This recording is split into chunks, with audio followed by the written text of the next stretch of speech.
오늘은 기독교 신앙생활 중에 가장 중요하다라고 말할 수 있는 그런 하나의 요소에 대해서 말씀을 나누려고 합니다. 가장 중요한 예식을 이야기하면 우리가 성만찬, 그죠? 성례전이라 그러죠. 세례와 성만찬, 이 두 가지가 기독교 예식에 있어서 가장 중요한 예식이다라고 말하고, 신앙생활에 있어서 중요한 한 요소를 꼽으라고 하면 예배입니다. 예배에 대한 생각은 아마 많은 교우들이 가지고 있는 생각들이죠. 그래서 기독인이라고 하면 적어도 예배를 드리는 것을 최우선시 여깁니다. 우리 부모님들이 가장 걱정하고 염려하는 것 중에 하나가 내 자녀들이 예배를 드리지 않으면 어떡하거나 이런 생각이 많잖아요. 특히 우리 수중에 있을 때, 수중이라면 좀 그렇지만 집에서 있는 동안에는 그래도 보면 유치원이든 아동부든 청소년부든 이렇게 보면 같이 교회 데려올 수는 있단 말이에요. 그런데 점점 시간이 지나면 이제 영아 때, 유치부 때, 아동부 때는 그래도 말은 잘 듣는데 중고등부 가기 시작하면 이제 서서히 반항기가 이제 일어나면서 질풍노도의 시기에 들어가고, 그러다 보니까 또 여러 가지 사회에 좋아하는 좋은 것들이 자기 속에 들어오면 주의를 지키는 것에 대해서 살짝 거부하다가, 그리고 나중에는 대놓고 나는 안 가겠다는 사람도 우리 자녀들 속에 있고, 그러다 보니 청년이 되면 과연 이들이 신앙생활 밖에 나가서 할까 하는 그런 걱정 때문에 마음 노심초사하는 그런 부모들이 상당히 많고, 저도 그 부모 중에 하나입니다. 애들이 이번 주일은 교회를 가서 예배 드리나 아니면 예배를 드리지 않는가, 뭐 이런 걱정을 해요. 목사이지만 걱정을 합니다. 그만큼 예배를 드린 것을 중요하게 생각하기 때문에 그렇지요. 그래서 예전부터, 저는 모태신앙인이기 때문에 예전부터 교회 교육에 가장 많은 교육을 받았던 중에 하나가 예배 교육이라 할 만큼, 또 그리고 부흥회를 하든지 어떤 데 이렇게 하면 예배에 대한 강조를 대단히 많이 하고 있고, 특히 요즘 교회마다 예배드리는 코로나 이후에 예배드리는 문제가 많이 일어나서 또 구호도 이미 그전부터 나왔지만 예배의 성공은 곧 인생의 성공이다, 이런 식의 말을 할 만큼 예배를 중요하게 여기는 구호들이 여기저기서 막 일어나고 있어요. 이 말은 다른 말로 하면 그만큼 교회에서 또는 신앙인들이 예배를 중요하게 여긴다, 이 말이에요. 그런데 중요하게는 여기고, 그리고 자녀들이든 다른 사람들에게 예배 빠지면 안 돼, 예배 빠지면 큰일 나, 심지어는 어떤 사람은 예배 빠지면 한 주간이 마음이 불편해서 못 견디는 그런 사람도 있단 말이에요. 그러다 보니까 예배에 대한 생각은 많은데, 그러니까 예배에 대한 강요를 많이 하고, 그러다 그것이 시간과 합쳐져 가지고 예배에 대한 강요와 세월이라고 하는 이 시간이 합쳐지니까 점점점 신앙은 형식화돼서 예배에 와서, 교회에 와서 예배는 드리지만 마음과 생각은 딴 데 가 있기도 하고, 이렇게 되는 경향들도 지금 많단 말이에요. 그러니까 정말 우리는 기독인으로서, 저도 수없이 예배를 드리라는 소리를 많이 들었고, 아마 그런 이야기 할 때는 예배의 중요성에 대해서도 이야기하고 예배의 본질에 대해서도 이야기를 들었을 텐데 별로 기억이 잘 안 나요. 이 마음에 심겨져 있지를 않는 거예요. 지금도 많은 교인들한테 왜 예배를 드립니까? 예배는 무엇입니까? 라고 물어보면 정확히 예배는 이거다, 기독이니까 당연히 하나님 앞에 예배를 드려야지, 이런 정도를 말하는 것이 아니고, 내가 예배 드리는 이유는, 예배의 본질은, 예배의 의미는 이런 것이다 라고 딱 한 문장으로 정리해 줄 수 있을까 했을 때 이게 참 어렵다는 거예요. 그래서 오늘 그런 문제를 정리를 해보려고 합니다. 특별히 예배라고 하면 당연히 구약에 있는 제사를 먼저 떠올릴 수가 있어요. 모든 기독교의 정의는 성경을 떠나서는 정의할 수가 없습니다. 아무리 좋은 말들이 있고 좋은 글이 있고 좋은 생각이 있고 좋은 정의가 있다 할지라도 기독인의 모든 사고는 성경에서 나와야 해요. 성경에서 말하지 않는 것은 기독교적이라고 말하지를 않지 않습니까? 그래서 반드시 예배도 과연 성경에서는 뭐라고 말하는지를 봐야만, 그래야만 기독교에서 말하는 예배, 우리가 말하는 예배, 이거를 정의할 수 있는 거예요. 그러다 보니까 당연히 예배하면 구약에서부터 생각을 많이 합니다. 구약에서 많이 생각해서 제사와 연결해서 생각하는 분들이 있습니다. 물론 예배가 구약에 있는 그런 제사의 모습과는 그런 모습도 있는지는 몰라도 그러나 같지는 않아요. 실제 예배는 예수님의 부활 이후에 초대교회 공동체가 예수님의 부활의 그 은총을 감격해서 함께 드렸던 것이 예배거든요. 구약의 제사와는 은밀하게 다릅니다. 그런데 구약의 제사의 요소가 예배 속에 다 담겨 있어요. 이걸 이제 조금 보려고 하는 겁니다. 구약에서 우리가 아나시피 예배는, 제사라고 하는 이 예배 속에는 이 제사라고 하는 것은 율법이 주어졌을 때, 그러니까 애굽에서 430년 동안 노예 생활하다가 이제 포로에서 풀렸죠. 노예에서 풀려나고 시내산에 도착했을 때에 거기에서 율법이 주어집니다. 율법이 주어지는 속에 제사법이라고 해가지고 특별히 주어졌는데 그 내용이 레위기에 기록되어 있습니다. 우리가 잘 아는 대로 5대 제사에서 번제, 그리고 화목제, 소제, 속건제, 속제제, 이렇게 5대 제사가 주어져 있고 그 5대 제사에 따른 그 세밀한 규칙들이 계속 이어서 나와요. 시행 규칙이라 그러죠. 이런 내용들이 이제 6장부터 시작해서 그 이후에 나온 내용들이 많이 나와요. 레위기 그렇게 나오는데, 그런데 이 구약에서 나오는 이 예배라고 하는, 제사라고 하는, 우리가 흔히 지금 말하는 예배의 형태인 이 제사가, 그런데 놀랍게도 그 이전에 율법이 주어지기 전에도 있었다는 사실이에요.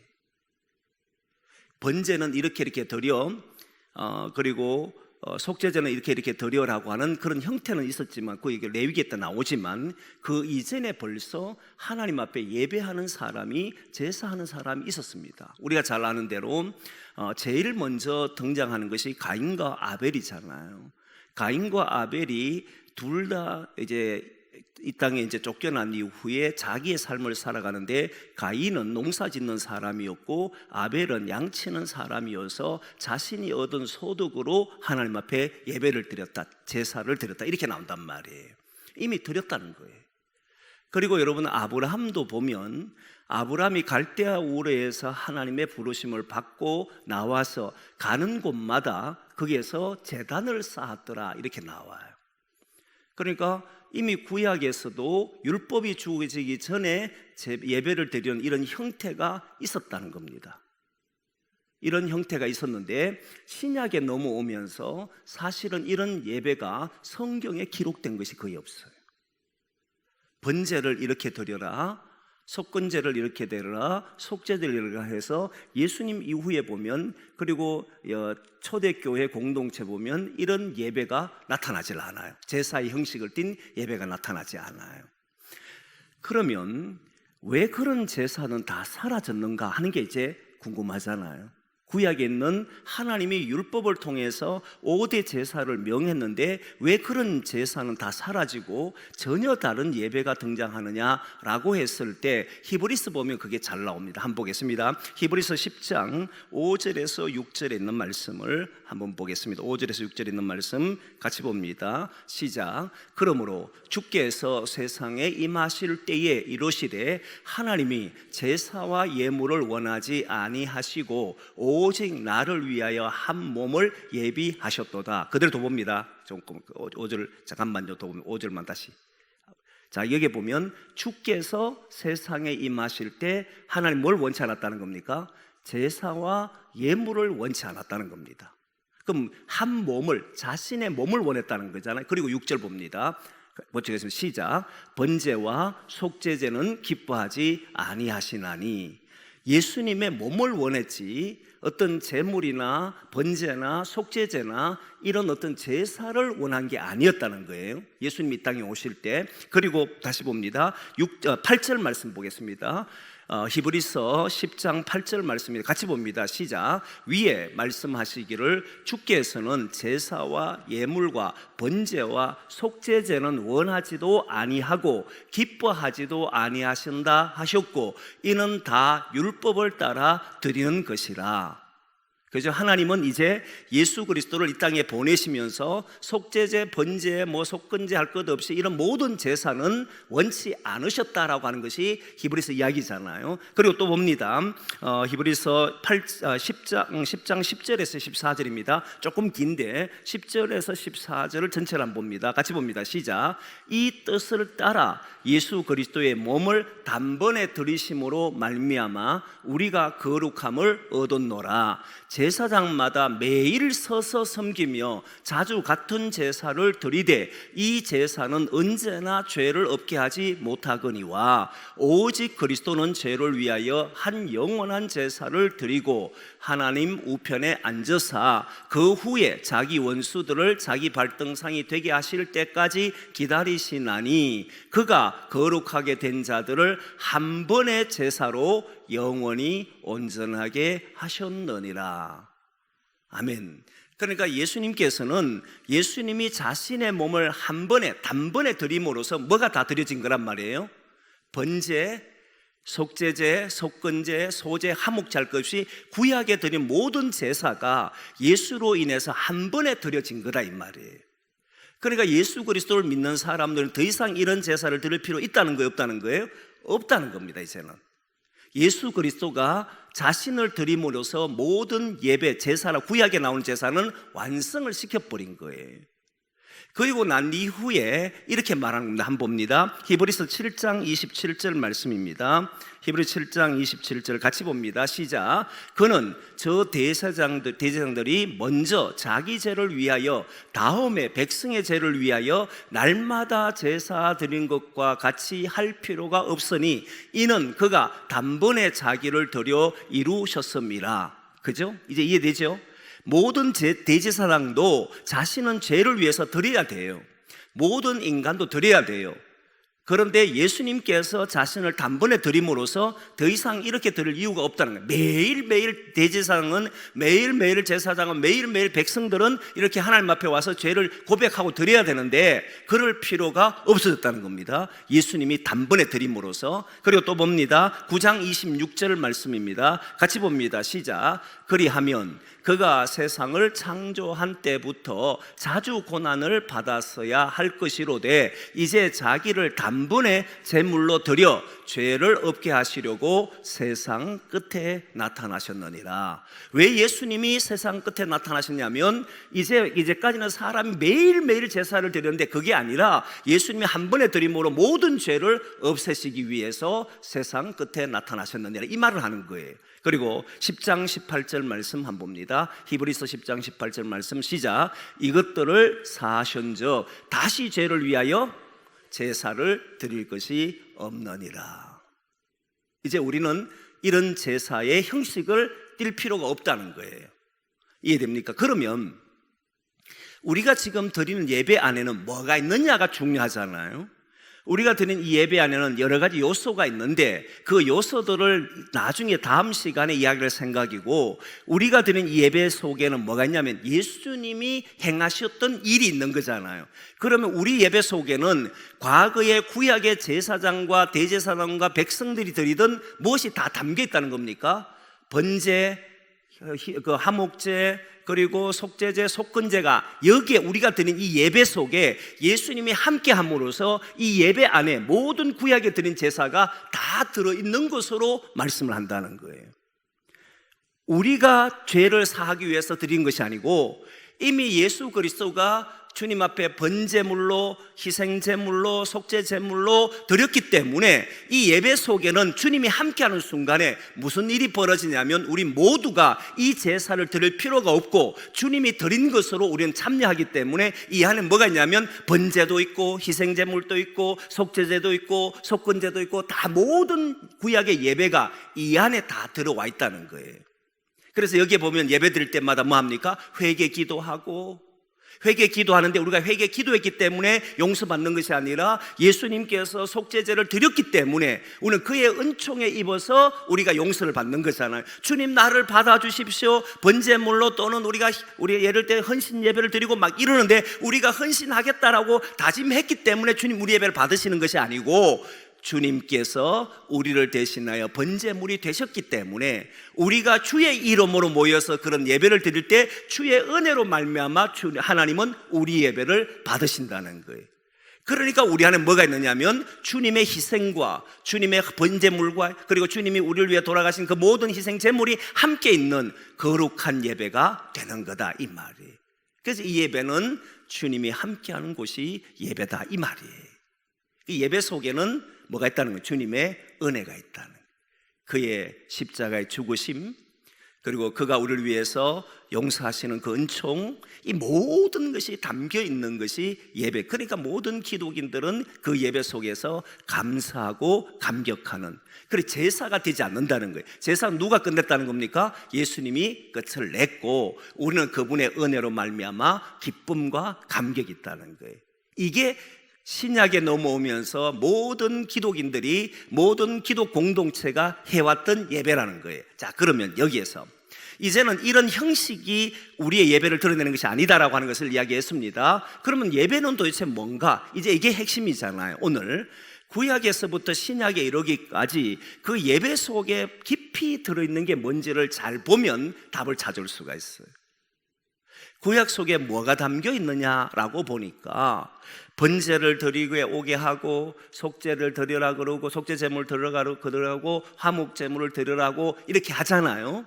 하는데 이유가 뭐냐면은 바로 이들은 번제물을 가져와요, 속죄 제물을 가져와요, 그다음에 희생 제물을 가져오잖아요. 가져오는데 이유가 뭐냐면 거기에는 누가 계시다는 겁니까? 하나님이 계시다는 거예요.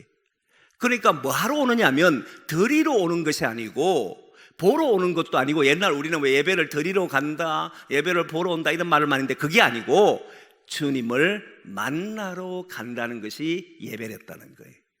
구약의 제사로 드렸던, 예수님이 주신 그 은혜로 예배 속에 참여하던 그 모든 예배의 가장 기본은 뭐냐면 만남이었다는 거예요. 이게 핵심이라는 거예요. 예배는 무엇입니까? 라고 했을 때 하나님과의 만남이다, 이 한마디로 정리를 한다는 거예요. 구약의 사람들이 자기의 죄를 지었어요. 그런데 어디 가면 이 죄를 용서받을 수 있는가? 오직 하나님만이 나를 용서해 줄 수 있다. 그래서 자신을 하나님 앞에 가서 용서를 해달라고 하나님 앞에 만나러 가는 사건이었고, 그리고 자신이 번제물을 드려서 나를 받아주십시오라고 하더라도 어디 간다는 거예요? 하나님 앞에 가서 하나님을 만나러 가는 사건이 무슨 사건이냐면 예배의 사건이었고 제사의 사건이었다 이 말이에요. 율법을 통해서 제사의 형식을 가졌던 우리가 예수님의 부활을 통해서 다시 주님 앞에 서던 이 모든 것에는 무엇이 있느냐면 하나님과의 만남의 사건이다. 그러면 예배 속에 무엇이 일어나야 되느냐면 하나님을 만나야 하는 사건이 일어나야 한다는 거예요. 여러분, 구약에서 사람들이 자기가 죄를 짓고 이제 속죄 제물을 가져옵니다. 그리고는 자기가 안수를 하고 자기가 그 짐승의 목을 이제 죽이잖아요. 목을 따서 죽이는데, 그리고 제사장이 주면은 제사장이 그 모든 것을 번제단 위에 올려요. 그러면 이제 그 백성이 드린 제물을 딱 보면서 이 몰래 내가 지은 죄를 이 짐승이 대신 지는 거란 말입니다. 그런데 거기에 짐승에 불이 쫙 붙을 때마다 어떤 느낌이 드냐면, 이 내가 죽어야 되는데 저 짐승이 죽었구나, 이게 끝나는 게 아니고 하나님이 나의 예배를 받으셨구나. 불이 붙는다는 것은 내 죄가 사해졌다는 그런 소식. 그래서 여러분 성경 보면은 분향로라고 하는 지성소와 성소에 들어가는 그 입구에 분향단 있잖아요. 그 분향단에서 불이 나와서 그 번제반환에 탁 내렸을 때에 그 불이 붙여지면서 그 자기가 드렸던 모든 제물이 타는 순간에 나를 받으셨구나, 나의 죄가 용서되는구나. 그 짧은 시간에 그 불이 붙는 그런 놀라운 광경을 보면서 나를 받으시는 하나님을 보게 되는 거예요. 거기에서 그는 누구를 만나냐면 하나님을 경험하더라는 거예요. 모든 예배 속에는 하나님의 경험이 되도록 하는 것이 예배라는 거예요. 그리고 여러분 보면은 이상한 점이 바로 그런 점이에요. 아브라함이 예배를 드릴 때 가는 곳마다 제단을 쌓았다라고 하는데 그 아브라함이 가서 제단을 쌓는 걸 보면 독특한 특징이 있습니다. 어떤 특징이 있냐면 제단을 쌓았다면 당연히 뭐가 있어야 됩니까? 번제물이든 희생제물이 있어야 되잖아요. 그런데 그게 없어요. 딱 한 군데만. 그러니까 아브라함이 하나님께서 시험하여서 네 아들을 독자 이삭을 내게 바쳐라, 번제물로 바쳐라 했을 때 번제물이라고 하는 것이 이삭이라고 하는 것이 있었지만 어느 곳에 가서 예배 드리더라도 아브라함이 뭘 짐승을 잡았다거나 어떻게 했다는 것이 없어요. 그냥 제단을 쌓았더라라고 하는 것으로 끝이 납니다. 그 다음에 또 한 보면 아브라함이 드린 제단에 드린 예배가 독특한 점이 뭐였느냐면 놀랍게도 제단을 쌓으면 우리가 예배를 드리면 특정한 장소가 항상 있어 왔습니다. 이스라엘 백성들도 애굽에서 나와서 광야에 40년 지날 때에 하나님께서 특별히 말씀하신 것은 내가 지정한 곳에 와서 예배드렸잖아요. 그게 예루살렘이잖아요.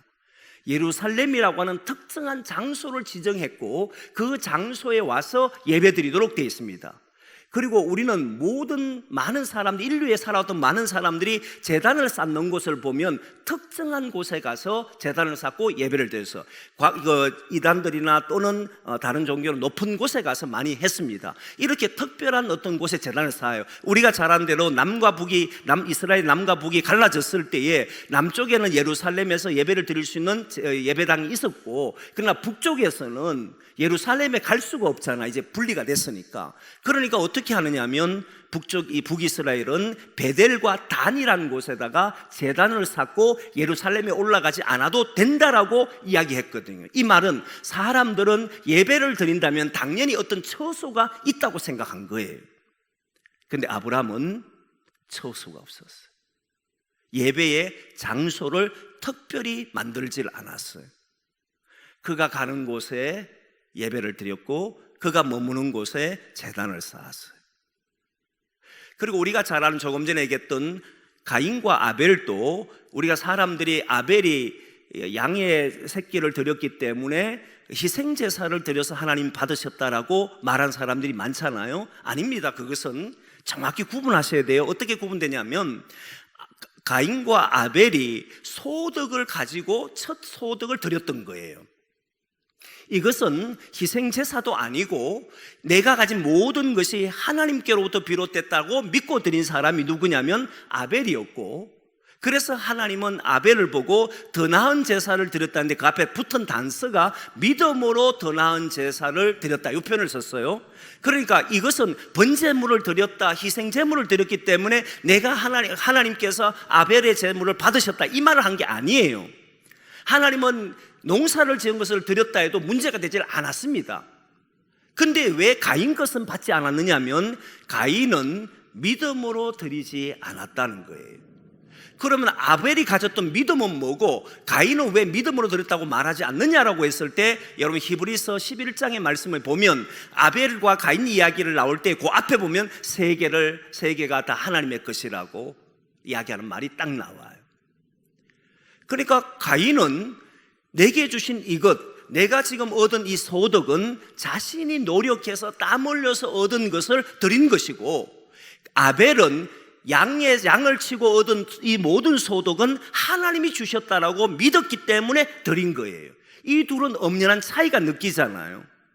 우리가 부모님에게 뭘 주더라도 내가 지금까지 살아온 것은 부모님의 은혜입니다라고 해서 드린 사람과 내가 땀 흘려서 수고했다고 해서 드린 사람은 별로 차이가 없어요. 같은 물질이고 같이 드린 모습이니까 차이가 없는데 언제 차이가 나냐면 부모님이 조금만 섭섭하게 해버리면 바로 차이가 납니다. 내가 부모를 이렇게 섬겼는데 이렇게 나오는 사람이 있고 반대로 나는 전적으로 부모님의 은혜 때문에 살아왔다 그러면 그가 주든 주지 않든 그는 그저 감사하게 살아가잖아요. 그러니까 가인이 아벨이 하나님 걸 받는 거 보고 화가 난 이유가 뭐냐라고 보니까 바로 이어서 계속 나오는 내용이 아벨을 죽이고 싶은 마음이 들잖아요. 그 이유는 뭐냐면 내가 하나님 앞에 드렸는데 저 아벨이 있기 때문에 하나님이 안 받았다고 생각하는 거잖아요. 여러분 이상하지 않습니까? 한번 시험을 해보면 정말 좋아요. 저는 성경 공부할 때 이런 걸 많이 하는데, 여러분 혹시 이번 명절이 다음 명절 올 때나 혹시 생일이 있을 때 애들이 선물 딱 들고 올 때 있잖아요. 그때 한번 딱 테스트 해보면 바로 나타납니다. 내 거는 아주 기쁨으로 받고, 그것도 둘째 거는 아주 기쁨을 받아보고, 첫째 거는 아예 내쳐보십시오. 네 건 필요 없어. 난 네 거 안 받을 거야. 그렇게 하고 둘째를 딱 받으면 첫째의 마음이 어떨 것 같습니까? 잘 몰라요. 해보시면 알아요. 당해보시면 압니다. 정말 기분 나쁩니다. 그렇지 않겠어요? 정말 기분. 그러면 누가 미워야 됩니까? 첫째, 누가 미워야 돼요? 안 받는 부모가 미워야 되잖아요. 아닙니까 여러분? 근데 누가 미울 것 같아요? 동생이 미워. 이상하지 않나 이게? 동생이 뭘 잘못했어요? 동생은 그냥 드렸을 뿐이고 안 받는 것은 부모인데, 그럼 부모가 미워야 되는데 이상하게도 형제가 미워요. 이 속에는 무엇이 담겨 있느냐면 동생 때문에 내 것을 받지 않았다는 이 생각이 내포되어 있는 거예요. 그리고 이 마음에 뭐가 있냐면 내가 땀 흘려 수고한 것을 안 받은 것에 대해서 분노가 담겨 있는 거예요. 감사한 사람이었다면 전혀 그렇게 행동하지 않았겠지요. 오히려 이렇게 생각했지요. 내가 드린 것이 뭐가 부족할까? 부모님이 받지 않았다는 건 내가 부족한 게 있을 텐데 그게 뭘까? 이렇게 해서 다시 생각하고 부모님 마음에 들 수 있도록 드리겠잖아요. 근데 동생이 미웠어. 그리고 동생을 죽이면 해결될 줄 알았어. 근데 오히려 못하잖아. 해결 못하잖아. 오히려 더 멀어지잖아. 이런 걸 보면 가인이 드렸던 이유는 뭐냐면 하나님을 위해서 드린 게 아니에요. 모든 것이 하나님이 주셨다고 믿고 드린 것도 아니에요. 자신이 수고한 것 하나님 받으시라. 이 정도에 더한 것도 아니고 빼는 것도 없어요. 이 정도밖에 없어요. 근데 안 받으니까 기분 나쁜 거지. 그걸 방해한 사람이 아벨이라 생각하니까 아벨을 죽이고 싶었던 거지. 이게 성경이잖아요.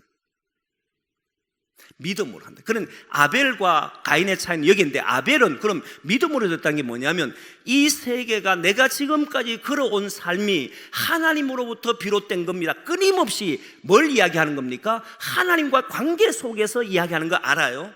믿음의 사람들은 믿음의 첫 출발이 뭐냐면 나의 모든 것이 하나님으로부터 온다는 믿음이잖아요. 그러면 이 말 속에는 뭐가 담겨 있는지를 잘 보셔야 돼요. 뭐가 담겨 있느냐면 그 속에는 나와 지금도 함께 하시는 하나님이라고 하는, 나의 걸음 속에서 끊임없이 나의 문제를 돌아보시고 나와 함께 하시고 내 걸음을 지켜주시고 나에게 필요한 것을 공급해 주시고 끊임없이 나와 동행하시는 하나님에 대한 고백이 담겨 있는 거예요. 그러면 그 예배 드릴 때 어떻게 드리냐면, 예배를 드린다는 것이 아니라 그 속에 나와 함께 하시는 하나님을 어떻게 하는가, 찾아가 만나는 사건이 바로 예배라는 거예요.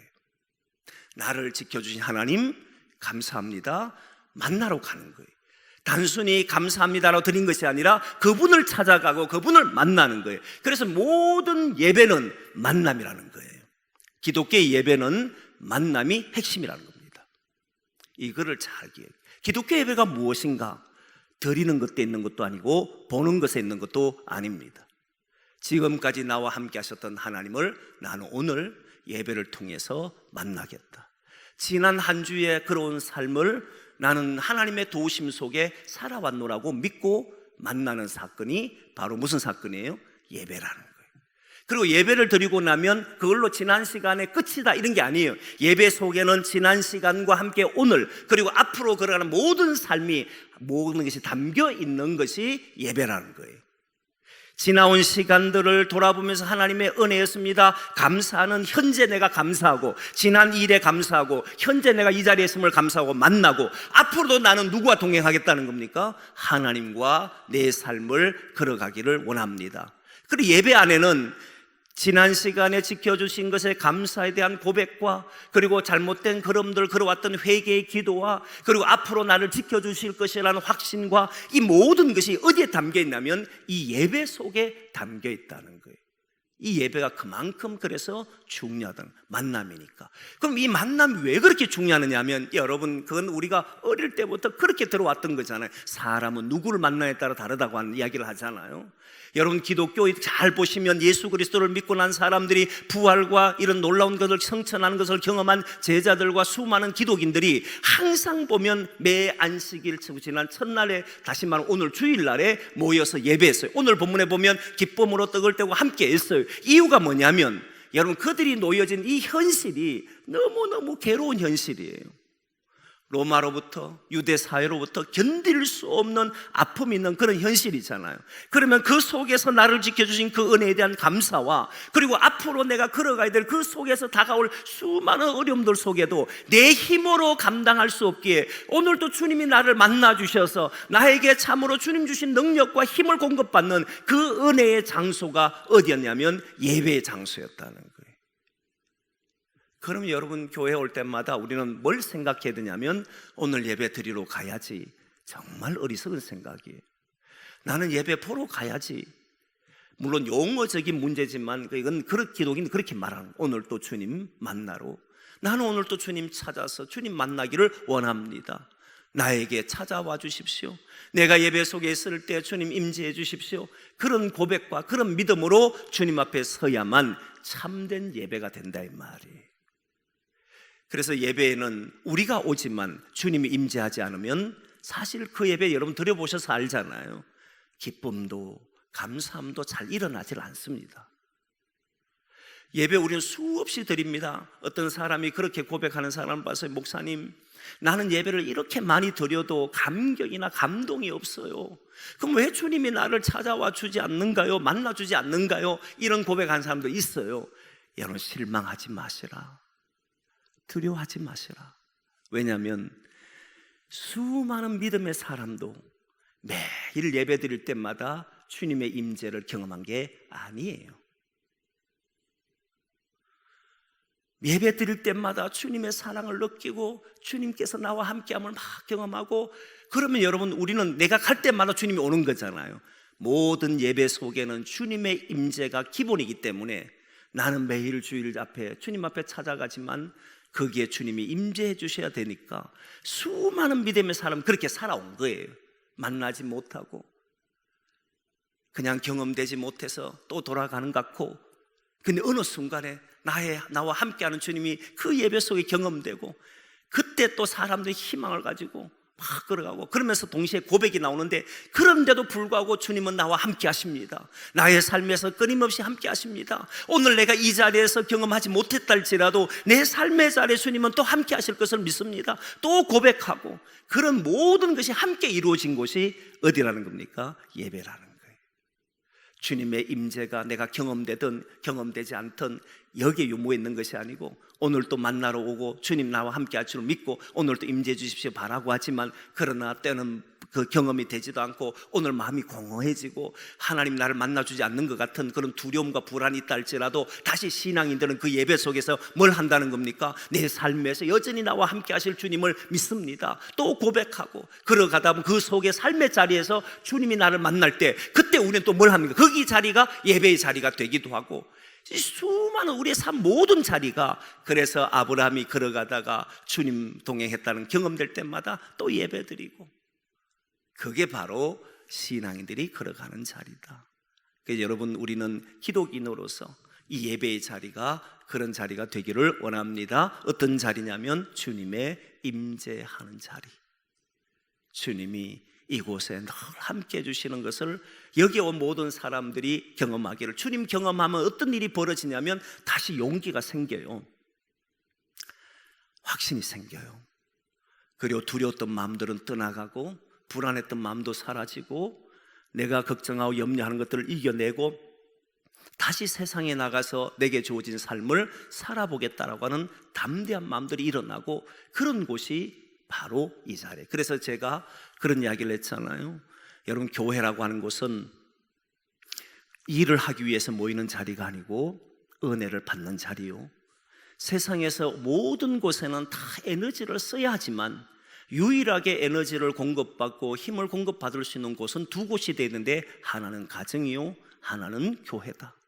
그 이야기 했잖아요. 근데 오늘날 많은 가정도 문제가 일어나지만 오늘날 교회도 많은 문제가 일어나잖아요.